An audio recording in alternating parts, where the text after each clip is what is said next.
o jornalismo profissional está sim sob ataque direto do governo e de outras forças políticas aqui no Brasil. Isso cria uma situação em que é muito difícil para ele se colocar e cria novos desafios da maneira como o jornalismo opera e dos valores que ele tem que defender.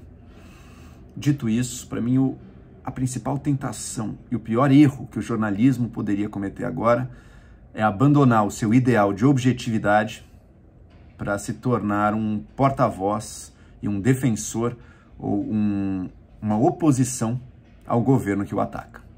E aí, pessoal, eu sou Joel Pinheiro, bem-vindos ao meu canal. Se inscrevam aqui, cliquem no sininho para receber notificações, curtam e compartilhem este vídeo também, a gente vai levando as discussões sempre mais longe. Eu recentemente entrei no Conselho Editorial da Folha de São Paulo. É um grupo aí de pessoas de várias áreas, ou do jornalismo, ou do empresariado, tem intelectuais, tem economistas, enfim, é bastante variado, e que busca discutir dentro da Folha de São Paulo erros e acertos do jornal, propor rumos para o jornal, uma posição que me traz muita honra e muita responsabilidade também, né?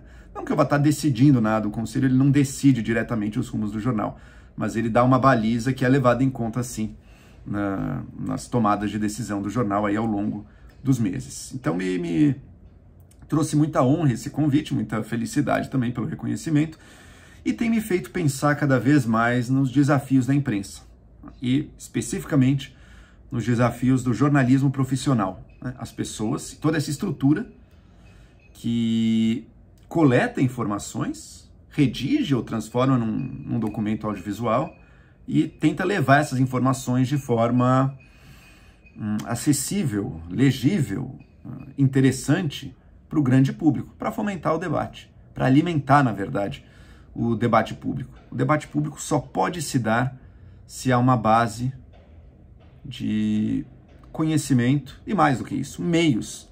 Há alguma concordância sobre os meios pelos quais as pessoas podem vencer as desavenças, as discordâncias.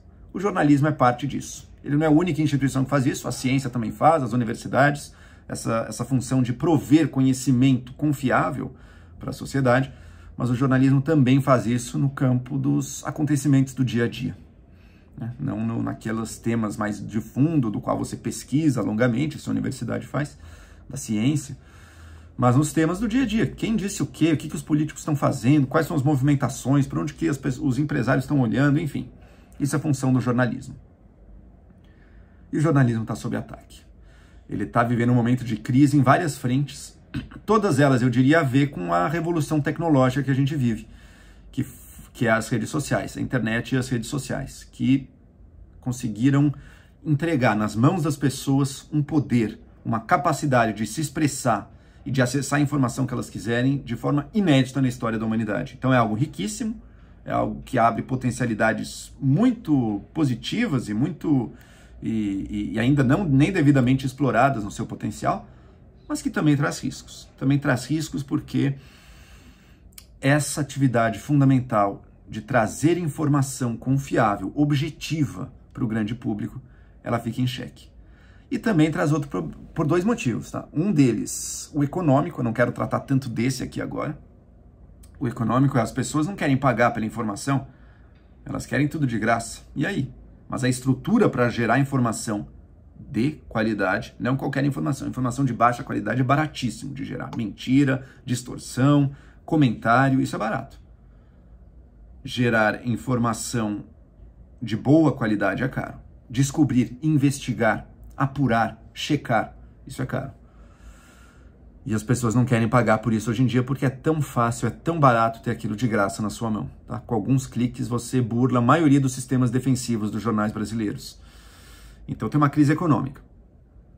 Mas tem a outra, que é que eu acho que eu posso contribuir mais. A econômica, eu sinceramente gostaria de poder contribuir, no momento eu não sei bem como se sai dessa.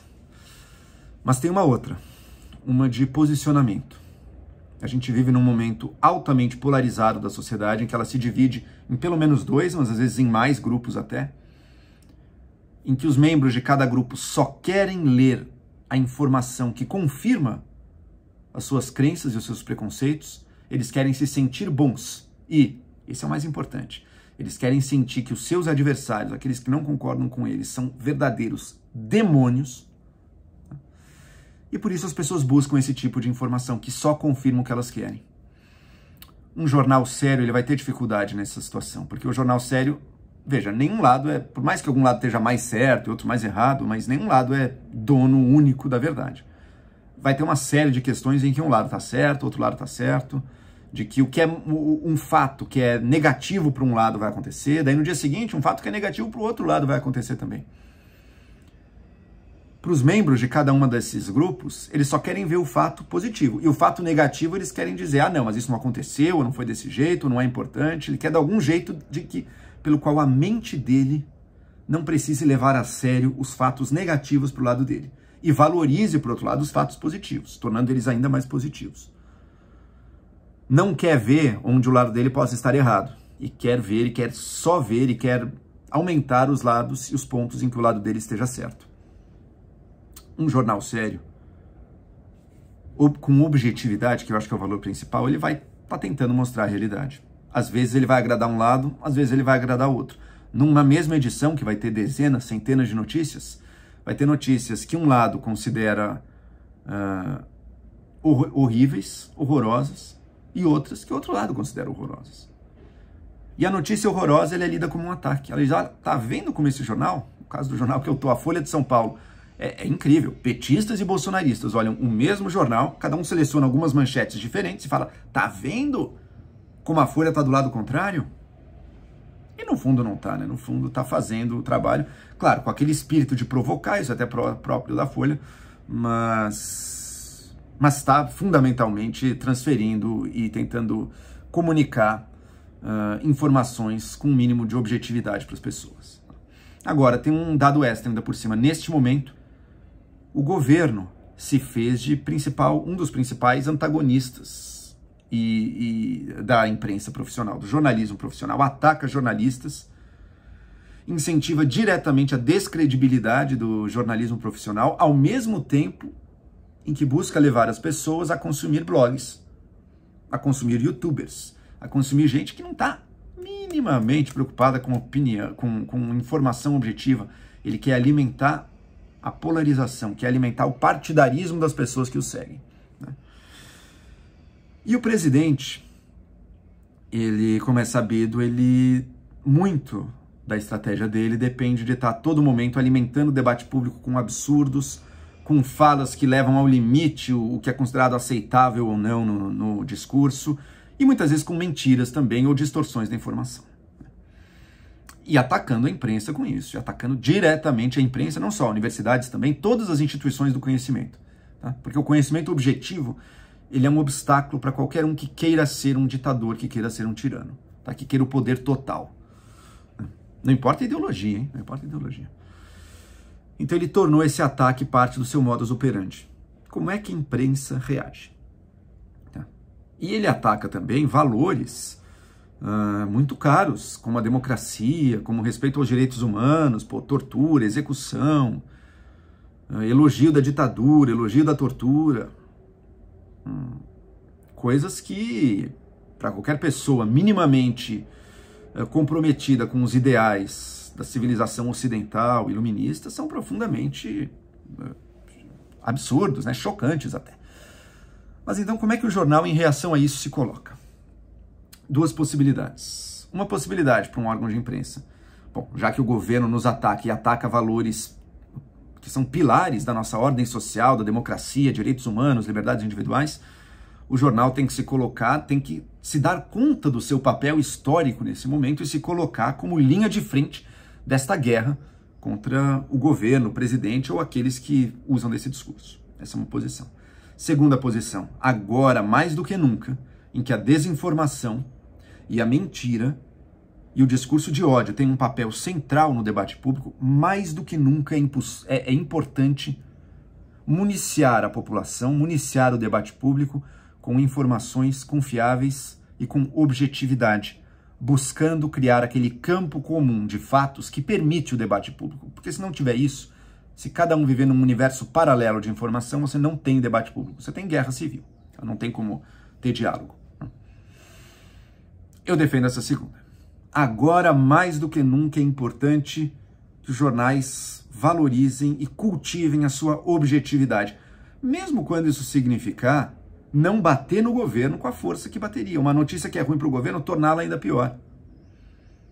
Seja na forma de construir a manchete, ou em outras. Ou então, quando o governo faz algo e está funcionando, não tentar também revestir isso de uma coisa que tente tornar negativo.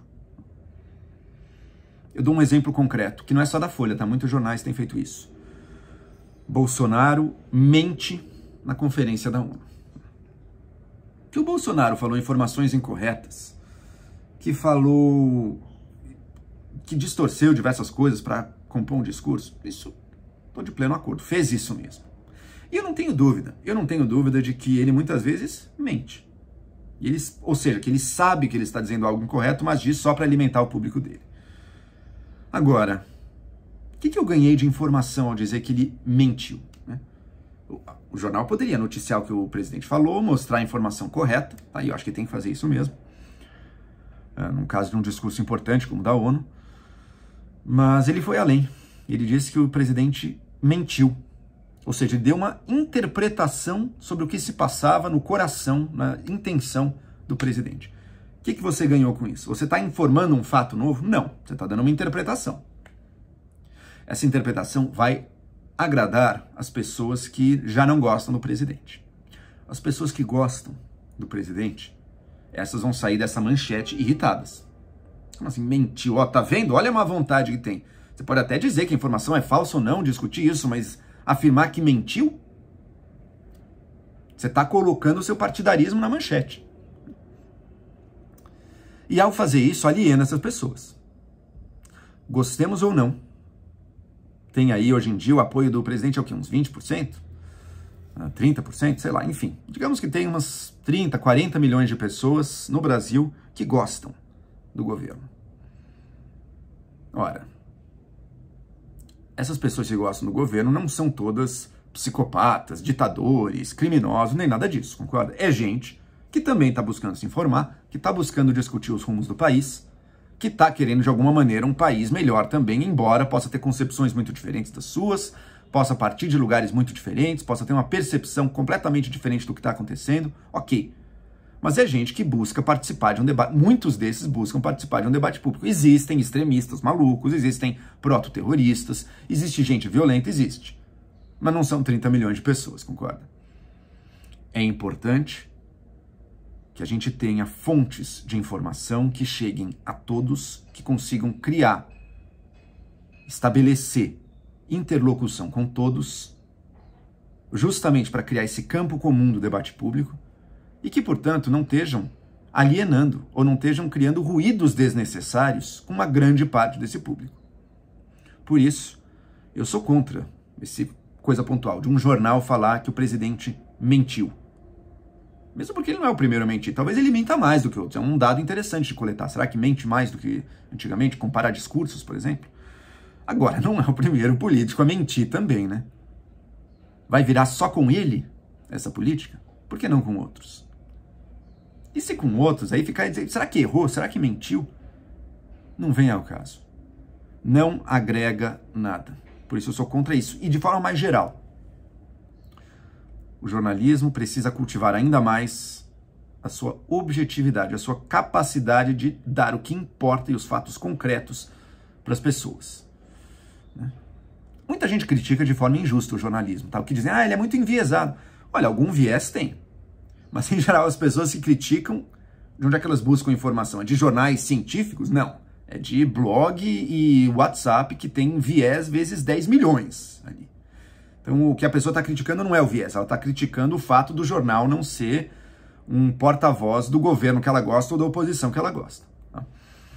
Agora, é claro que os jornais podem melhorar e devem buscar melhorar sempre. Eles são uma melhor do que qualquer alternativa que está dada, mas tem muito a progredir também. E esse progresso se dá afirmando e reafirmando e cultivando a sua capacidade de ser objetivo sem misturar opiniões, boa vontade ou má vontade, irritações no seu trabalho jornalístico. É isso que eu acredito. Agora, voltando, eu estou falando do ponto de vista da função social do jornalismo e da ética do jornalismo. Eu não estou pensando aqui na parte econômica. Talvez a manchete com mentiu gere mais cliques. E daí vai ser um argumento econômico. Eu não estou partindo disso agora. Eu estou falando da parte da função que o jornalismo tem na sociedade. O valor dele é da objetividade. O maior erro que ele pode cometer contra um governo que é zero objetivo, que odeia a ciência, que ataca diretamente o jornalismo e a ciência, a pior coisa que ele poderia fazer é abrir mão do seu valor central para se juntar numa guerra política, que pode até ser meritória uma guerra política, mas não é. Eu acho importante que tenha pessoas participando da luta, do embate político, mas não é o papel de um grande jornal que busque informar a sociedade e formar o debate público, que é um papel muito mais elevado do que tomar um lado, ainda que o lado certo, num debate ou numa disputa política. É isso aí.